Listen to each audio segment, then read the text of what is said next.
I was sick about a week ago. I had a little cold that I picked up from one of our kids, and it was annoying. And then it seemed to go away.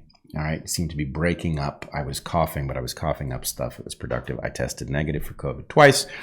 I'm certain it wasn't COVID. And yesterday, things took a turn for the worse. We happened to be out of the house. We went to lunch. I felt okay at lunch. And then after lunch, my cough picked up like crazy. I definitely felt sick.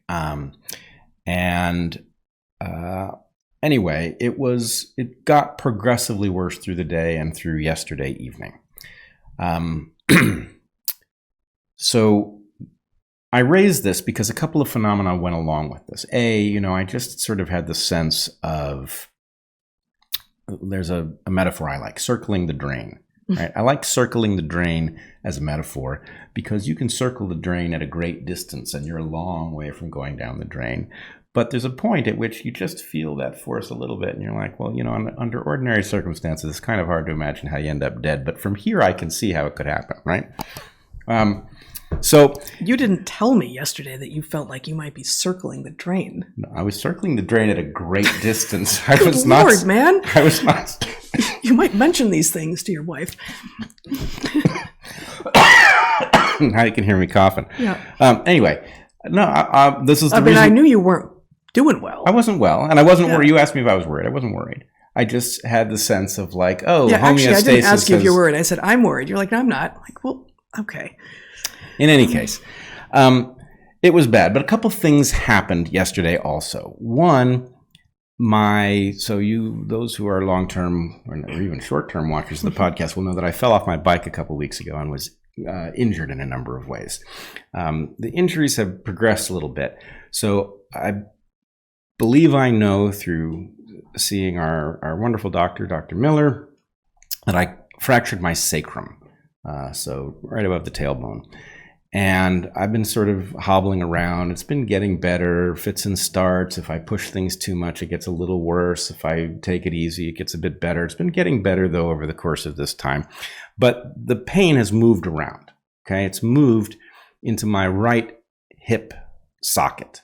And I think that's because whatever the sacrum injury is causing me to walk a little asymmetrically, and so anyway, it's putting strain on whatever other damage I did when I fell. And anyway, it's been a slower process healing than I would have liked, but it's been getting progressively better over the last couple of weeks. And yesterday, it started getting way worse. And I thought, first of all, I should tell you, Dr. Miller told me a ghost story.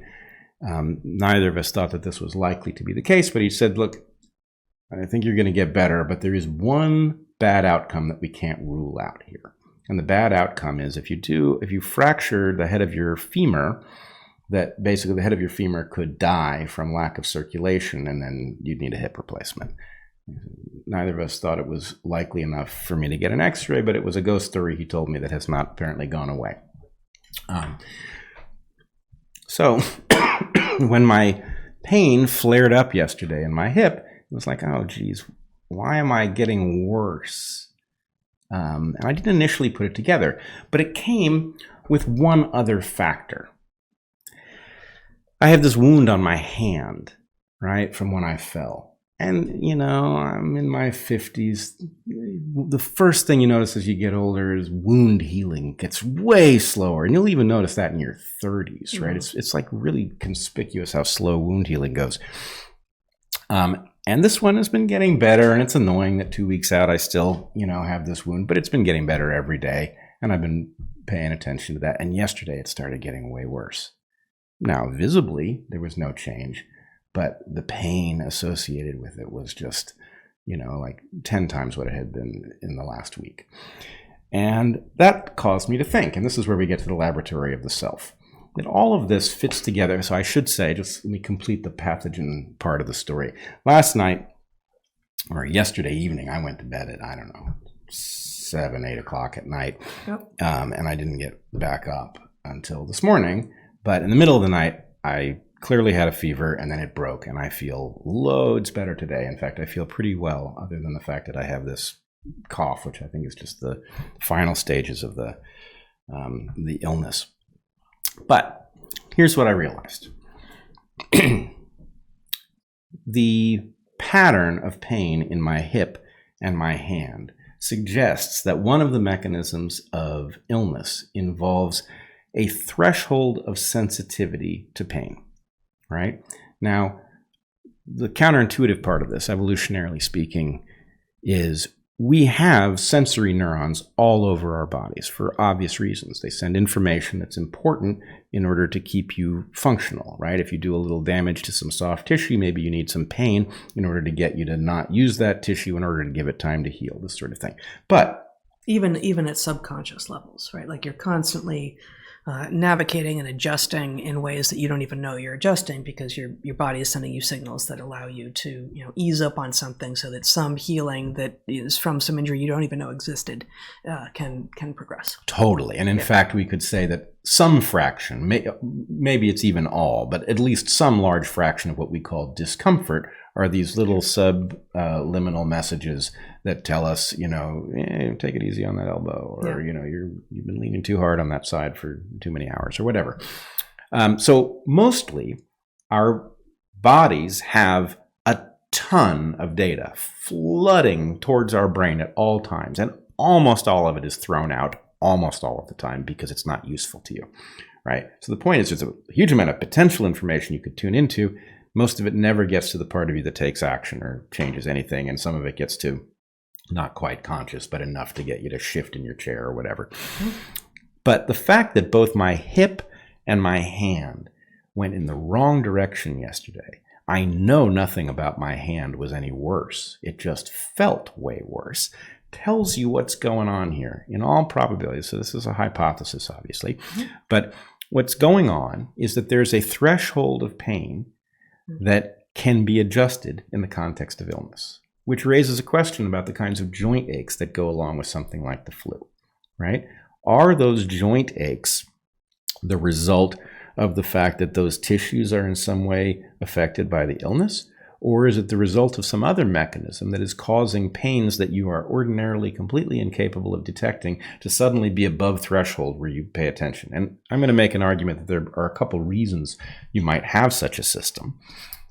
But what happened when I got better last night, when my fever broke, my hip feels fine today. In fact, it feels better than it's felt by a fair amount than it did 3 days ago. Well, you were super easy on it for a solid day. That's certainly true, but it is also true that the threshold, my hand also feels just fine.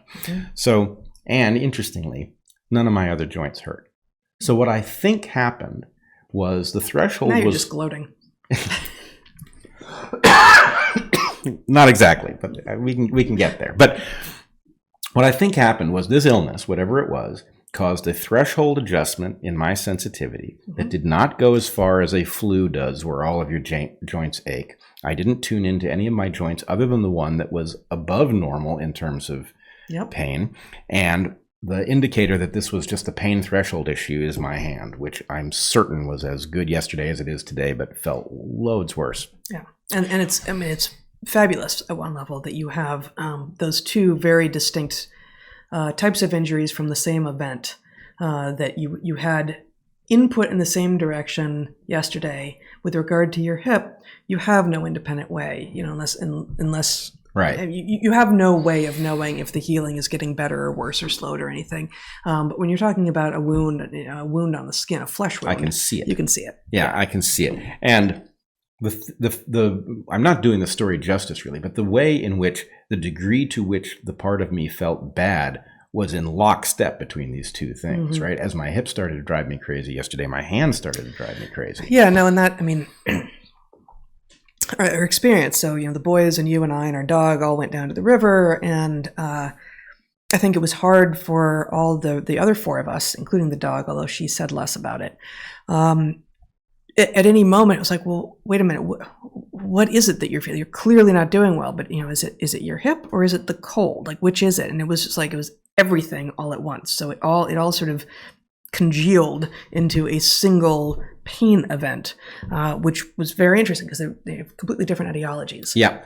So this actually brings me to the question of, so the hypothesis is that there's this threshold, and it's a general pain sensitivity threshold that usually hides everything from us. That's one part of the hypothesis. The other question is that an adaptation or is that a failure? Does illness disrupt the system? Yeah. My instinct here is that it doesn't, that this is an adaptation. And the question is why? Why would you have such a threshold? And I've come up with, by analogy, I want to use a camera. So first of all, let's talk for a second about fever, because fever is a very interesting phenomenon, right? Remember the last fever you had when you were really sick, right? You feel very cold. You've got the chills, right? You get under the covers, right? Because your sensation is you're very cold, and then somebody puts their hand in your forehead, and oh, you're burning up. You are hot, but you feel cold. Now, the reason for that is very straightforward. There's a reason to have a fever, an adaptive reason. We talk about it in our book. People now understand that fever is a way of taking a pathogen that is adapted to a particular temperature, i.e. human temperature, and throwing it a curveball. Hey, now it's going to get super hot, right?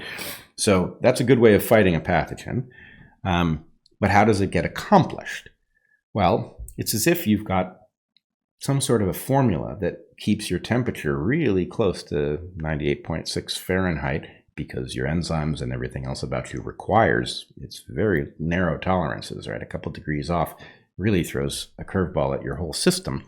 So if you're going to generate a fever in order to defeat a pathogen, it's like you take whatever the various it's not going to function in the way a formula does, but there's something that's akin to a formula in your system that keeps that temperature in the same place, and it adjusts how much you're radiating, how much fuel you're burning, so that you end up at that target place.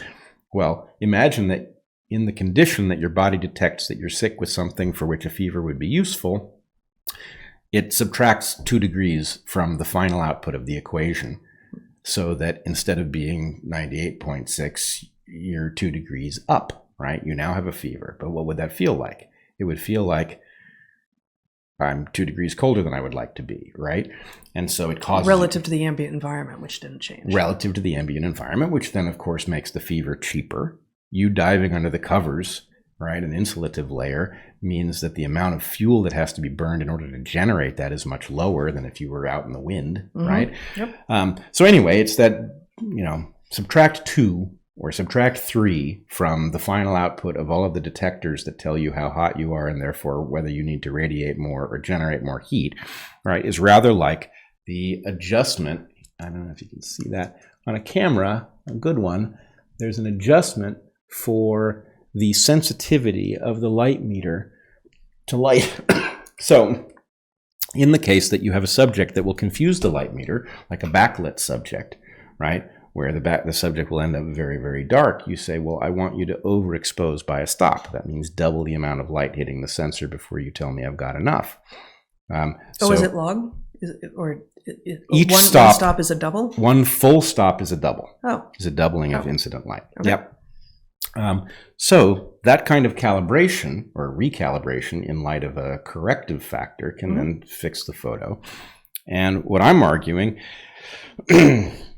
is that this pain threshold thing is likely to function in the same way, and that my weird set of injuries overlapping this pathology reveals that thing. Now, why would the pain threshold, so then this implies that something like a flu in which your joints ache, right, maybe even the headaches or whatever that comes along with such things, might just be that you're tuning into a bunch of data that's ordinarily invisible to you. Right. And that maybe that's what a headache is, right? Maybe it's the buzz of data coming off of your brain and you're tuning into it, or maybe not. But anyway, why? All right, 2 hypotheses. One of the hypotheses is that, and I think we know this to be true, there's certain kinds of healing that can only happen while you're dormant. I don't know if you have to actually be asleep, but there's certain kinds of processes that you actually can't be, out and about. And so my experience when we were out yesterday, before I was able to come home and go to sleep, was, I just wanted to sit somewhere. I didn't really want to interact. I just wanted to find a place, and just sort of sit and for you guys to do your thing. And you guys, of course, were like a little concerned about me and didn't want to leave me alone. But the point was, the pain threshold thing might serve to get you to not push any limits, to seek out a place where you could just sort of stop moving, and that those things might be key to healing. Yep.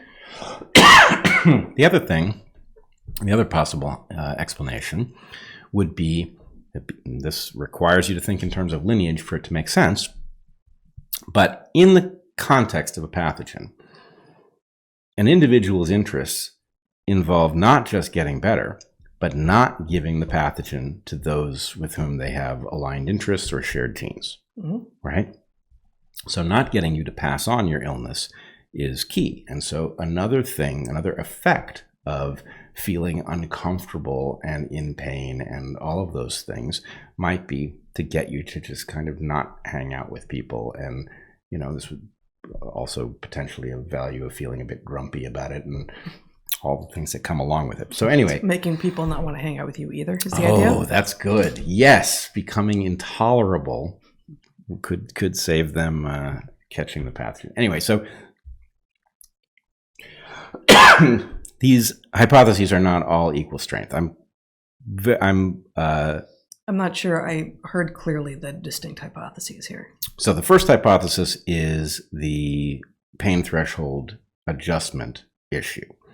Assuming that's adaptive and not a failure, right? Assuming it's a feature and not a bug.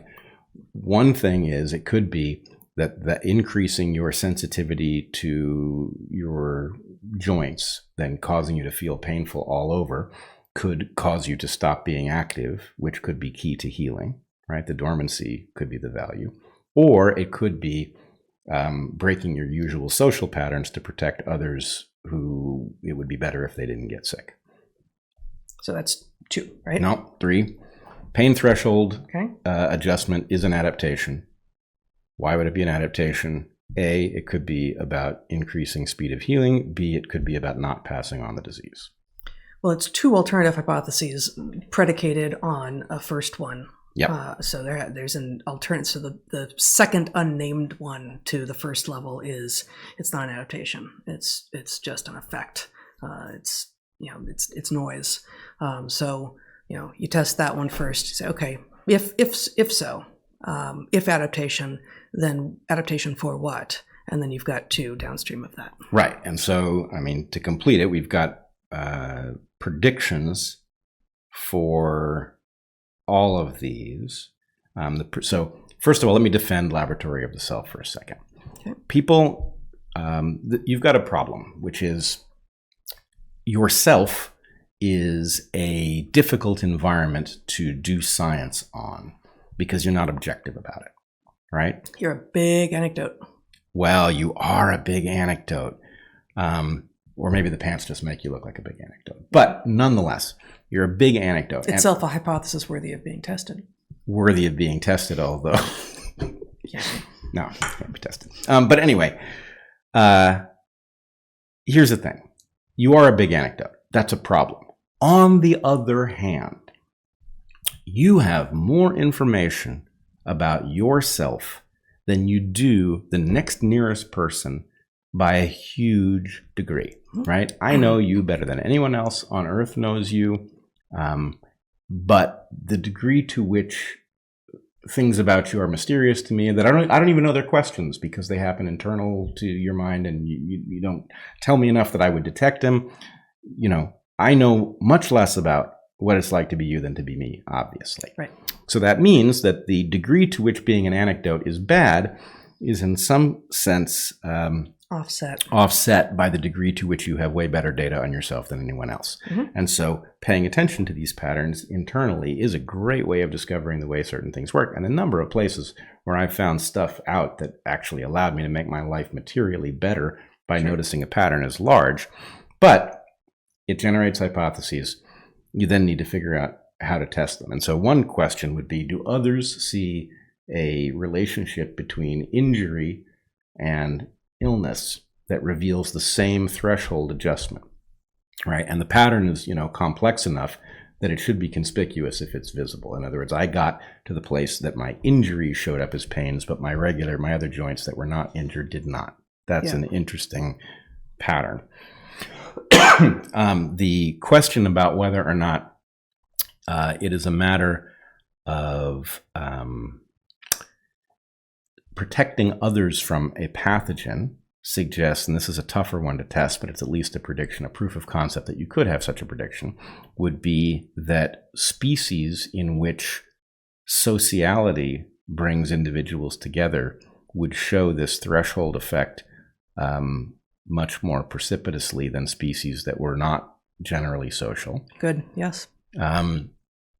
And then the one about healing, this is a weaker test because there are other things that might point in the same direction, but that the triggering of this threshold mechanism would result in an increased rate of healing for those who were in a position to respond to it and those who were not. Right? In other words, if you had to go to work anyway, and so you were still active, did it increase the amount of time that the pathogen took to go away?